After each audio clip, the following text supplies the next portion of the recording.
तो हम अभी तक गाना सुने हैं, उससे अंदाजा लग चुका होगा आपको कि किस प्रकार। तो अब हम पाठ का प्रेजेंटेशन देखेंगे किस तरह से है।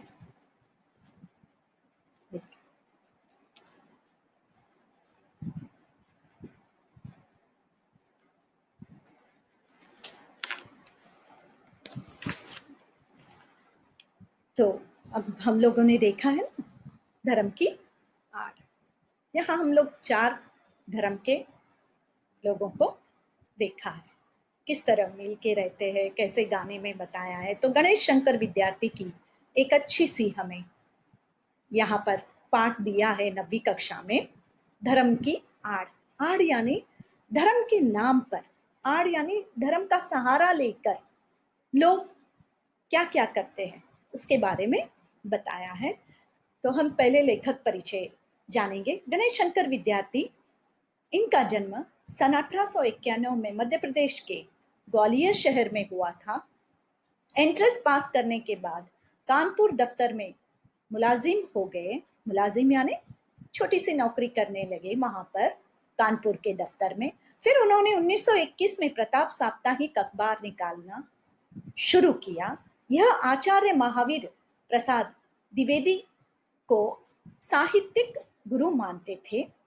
हिंदी के ये आचार्य महावीर प्रसाद द्विवेदी जी, प्रेमचंद जी, तो हम पढ़ चुके हैं कुछ लेखकों के नाम और कवियों के नाम। ये साहित्यिक गुरु मानते थे। कौन?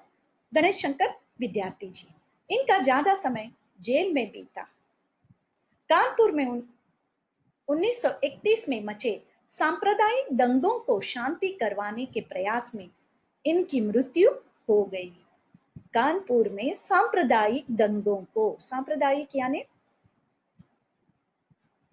हमने अभी गाने में देखा है ना, सांप्रदायिक यानी कि हिंदू मुस्लिम सिख ईसाई या 2 मत के लोग लड़ रहे थे, उसे सांप्रदायिक दंगे कहते हैं। एक जाति के दूसरे जाति से लड़ाई कर, तो उसे सांप्रदायिक दंगे का नाम दिया जाता है, दंगों का। तो इन दंगों को शांति करवाने के प्रयास में यानी कोशिश में, प्रयत्न में आखिर उनकी मृत्यु हो गई।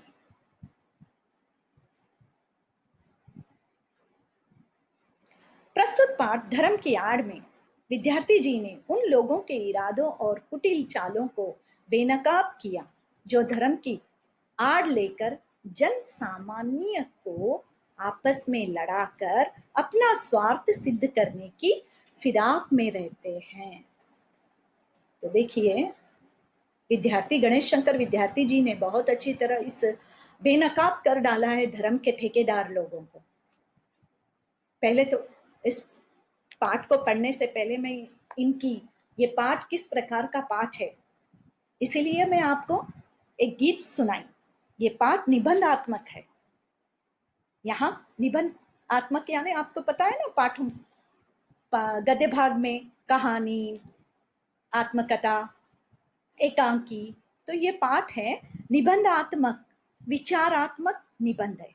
ये विचार करने के जैसा निबंध पाठ हमें दिया गया है। इनमें धर्म को आड़ में सांप्रदायिक फैलाने वाले लोगों पर चोट की गई है। जैसे यहाँ पर प्रस्तुत पाठ धर्म की आड़ में विद्यार्थी जी ने उन लोगों को इरादे कुटिल चालों को बेनकाब किया था। धर्म की आड़ लेकर जन सामान्य को आपस में लड़ाकर अपने स्वार्थ सिद्ध करने की फिराक में रहते हैं लोग। फिराक में रहना यानी ढूंढते रहते हैं मौके। इसके ऊपर इन्होंने ज्यादा जोर दिया है, उन्हें बेनकाब कर दिया। बेनकाब करना यानी चेहरे पर एक कपड़ा डालकर फिरना। तो उस कपड़े को हटाकर उनका चेहरा बताया है इस निबंधात्मक पाठ में। उन्होंने बताया है कि कुछ चालाकी व्यक्ति साधारण आदमी को अपनी स्वार्थ हेतु धर्म के नाम पर लड़ आते रहते हैं, लड़ाते रहते हैं। देखिए, साधारण व्यक्ति को ही ये लोग, चालाक व्यक्ति, एक दूसरे के प्रति भड़काते हैं और उन्हें लड़ाते हैं। साधारण आदमी हमेशा से यह सोचता है कि धर्म के नाम पर जान तक दे देना वाजिब है।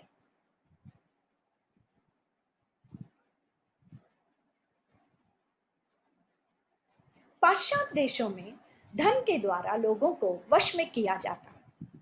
पाश्चात्य यानी दूसरे विदेशी देशों में, तो वहां धन देकर, पैसा देकर उन्हें अपने वश में किया जाता है, मन मुताबिक काम करवाया जाता है। हमारे देश में बुद्धि पर पर्दा डालकर कुटिल लोग ईश्वर और आत्मा का स्थान अपने लिए ले लेते हैं और फिर धर्म ईमान के नाम पर लोगों को आपस में भिड़ा देते हैं और अपना व्यापार चलाते हैं। वो उनका काम ही ये है, व्यापार करने का।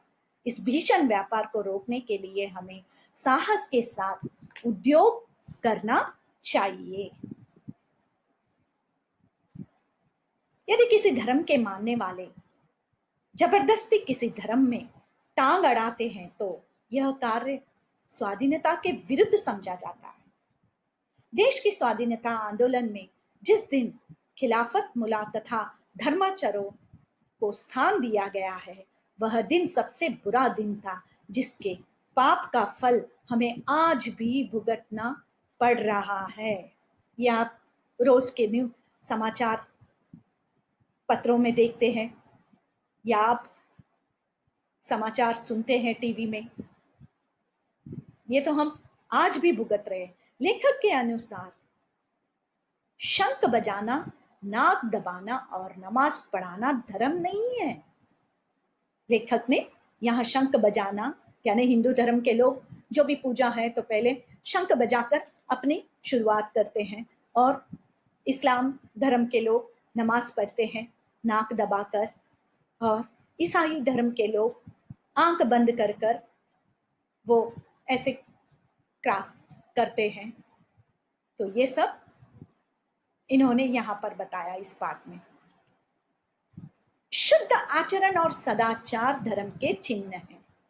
कोई धर्म, हाँ एक बात आपको मैं बोलना भूल गई, हमारे जैसे गाने में बताया पश्चिम पूरब पश्चिम उत्तर दक्षिण, उसी तरह हमारे कितने धर्म हैं? 4 धर्म को मान्यता दी गई है, हिंदू मुस्लिम सिख ईसाई। लेकिन मानवता मनुष्यता का एक धर्म भी होता है, उसे भी धर्म कहा जाता है। शुद्ध आचरण और सदाचरण धर्म के चिन्ह है। चिन्ह यानी सूचक। आप ईश्वर को रिश्वत दे देने के बाद दिन भर बेईमानी करने के लिए स्वतंत्र नहीं है। ऐसे धर्म को कभी माफ नहीं किया जा सकता है। इनसे अच्छे लोग हैं जो नास्तिक है। जो भगवान को नहीं मानने वाले को नास्तिक कहा जाता है। जो भगवान या ईश्वर में उनकी आस्था नहीं होती है, विश्वास नहीं होता है, ऐसे लोगों को हम नास्तिक कहते हैं। आस्तिक यानी ईश्वर के प्रति आस्था होने वाले लोगों को आस्तिक कहा जाता है। यहाँ विलोम शब्द आ गया है, नास्तिक आस्तिक। धर्म अधर्म। ईश्वर पर्यायवाची शब्द ईश्वर का, भगवान करतार,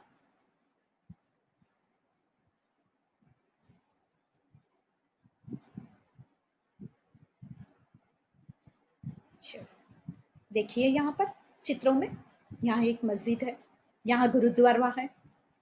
सब लोग जाते हैं अपने अपने धर्म के हिसाब से, सब मानते हैं सब। लेकिन आम आदमी को भड़काया जाता है धर्म के ठेकेदार लोगों ने, यानी धर्म के बड़े बड़े लोगों को बनाकर। लेखक ने हमें बताया ना, बड़े लोगों को बनाया है तभी से।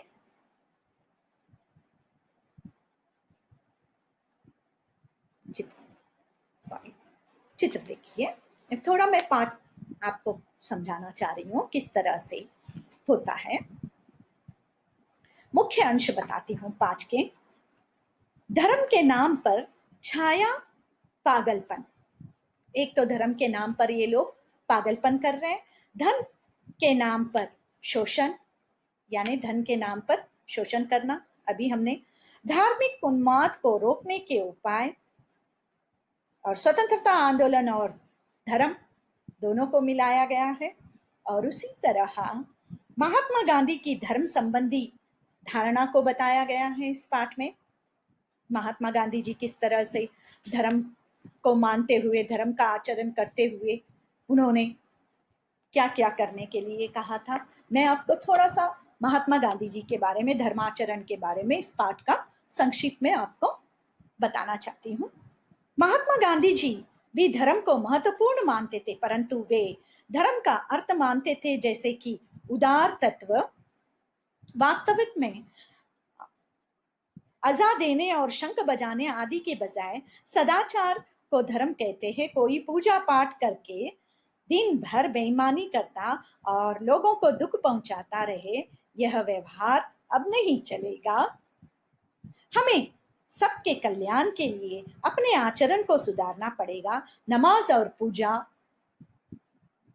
दोनों करके देश में उत्पात करने की छूट नहीं दी जा सकती। धर्म के नाम पर उत्पात मचाने वालों से तो नास्तिक आदमी ही बहुत भला है, और उन आचरणों से दूसरों के सुख दुख का ख्याल रखते हैं। ईश्वर भी उन्हीं को पसंद करता है जो हम छोटी छोटी कविताओं में, छोटे छोटे कक्षाओं में, छोटे छोटे पाठों में सुने हैं। सुख दुख में एक दूसरे के काम आना चाहिए। वे कम से कम अपने अच्छे आचरण से, यानी कोई दुख में हो तो हम उन्हें सहारा देकर उनका दुख दूर करना चाहिए, या किसी को कुछ तकलीफ है तो उनके साथ बैठकर दो मीठी बातें करने से उसका दुख कहीं चला जाता है और वह आपके स्नेह और प्यार में ऐसे डूब जाता है कि उसकी जो सच्चाई है, उसका जो दुख दर्द है, वो हमेशा के लिए भूल जाता है कि मेरे जीवन में कभी दुख आया भी था। तो यहाँ इस प्रकार का पाठ में बताया। ईश्वर पवित्र नाम पर अपवित्र आचरण करने वालों को यही कहेगा, तुम मुझे माने या ना मानो, परंतु दया करके अपने पशुता को छोड़ो और पहले आदमी बनो। हम लोगों ने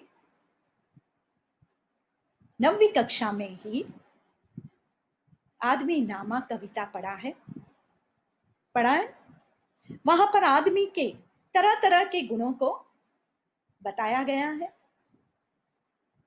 किस तरह रंग रूप एक समान है, पर उसके गुण तरह तरह होने के कारण आदमी कि कैसे होता है। यहाँ पर भी, इस पाठ में भी हम आदमियों के आचरण पर ही जोर दिया है लेखक ने, और कहा पशुता को छोड़ो। पशुता यानी जानवरों के जैसा व्यवहार करना त्याग दे आप, पहले आदमी बने। आदमी का पर्यायवाची शब्द आदमी, इंसान, नर, मनुष्य बने। तो सबसे हमारा पहला धर्म और पहला कर्तव्य है। इन 4 धर्मों में हम अब सब कक्षा में, देखिए आप अलग अलग धर्म से आए हैं, मेरा भी धर्म अलग है, लेकिन सबके धर्म को छोड़कर एक ही धर्म को अपनाते हुए हम कक्षा में सबको एक ही तरह का पाठ पढ़ाते हैं। वो है मानवता का धर्म, मनुष्यता का धर्म। किसी में भेदभाव न करें। तो आप लोग भी बड़े होकर मानवता, मनुष्यता के धर्म, ये 4 धर्मों में रहे। लेकिन धर्म के जो भी ठेकेदार व्यक्ति होते हैं ना, वो किस प्रकार के होते हैं बताया। यहाँ थोड़ा सा हम ग्रामर देखेंगे। उत्पात, शब्दार्थ, उपद्रव, ईमान, नीयत, जाहिलो। जाहिलो यानी ये उर्दू के शब्द है, आपको थोड़े बहुत। जाहिलो यानी मूर्ख, जिसकी बुद्धि ना हो। बेजा, अनुचित, प्रपंच, छला, कसौटी, परख, ला मजहब, जिसका कोई धर्म नहीं, मजहब ना हो या नास्तिक, उसको ला मजहब कहते हैं। उर्दू के शब्द ज्यादातर इस निबंध पाठ में आए हुए हैं। व्याकरण देखिए, आपको निम्नलिखित उपसर्गों का प्रयोग करके दो दो शब्द बनाइए। आपको उपसर्ग का परिभाषा तो पता है, फिर भी मैं बताना चाहती हूँ। जो शब्द के पहले एक अक्षर या शब्द आकर जुड़ता है और उस शब्द में परिवर्तन हो जाता है अर्थ में, उसे हम उपसर्ग कहते हैं। जैसे कि यहाँ पर लावारिस, लावारिस में कौन सा उपसर्ग है? ला। लापता में ला। ना समय, ना नालायक, ना बदनसीब, बद बदसूरत, बद बेवफा, बेरहम, बेउपसर, गैर हाजिरी, गैर कानूनी। उदाहरण के अनुसार त्व प्रत्यय लगाकर 5 शब्द बनाएंगे। यहां पर दिया हुआ है, मैं बनाकर बताई हूं, आपको भी देखिए किस तरह से बने हैं उदाहरण। त्व, देव प्लस त्व, देवत्व। व्यक्ति प्लस त्व, व्यक्तित्व। अपना प्लस त्व, अपनत्व। देव प्लस देवत्व, मनुष्य प्लस त्व, मनुष्यत्व। त्व, गुरु प्लस त्व, गुरुत्व। तो आज आप लोगों ने बहुत अच्छी तरह से पाठ को समझा है, बहुत अच्छी तरह धर्म को भी जाना है, किस प्रकार के धर्म होते हैं, किन धर्मों को हम अपनाना है। तो गणेश शंकर विद्यार्थी जी के इस पाठ को पढ़ने के बाद आप बड़े होने तक धर्मों के बारे में किस तरह धर्म की आड़, इसीलिए आपको ये 9वीं कक्षा में ये पाठ रखा गया है, गांधी जी के आचरणों को, किस तरह के नास्तिक लोग होते हैं इस संसार में, कैसे पाश्चात्य देशों में धन देकर लोगों को अपनी ओर आकर्षित करते हैं, धर्म परिवर्तन करवाते हैं, जिस सब इस पाठ में बताया गया है। आप एक बार इस पाठ को अच्छी तरह से पढ़ें। धन्यवाद।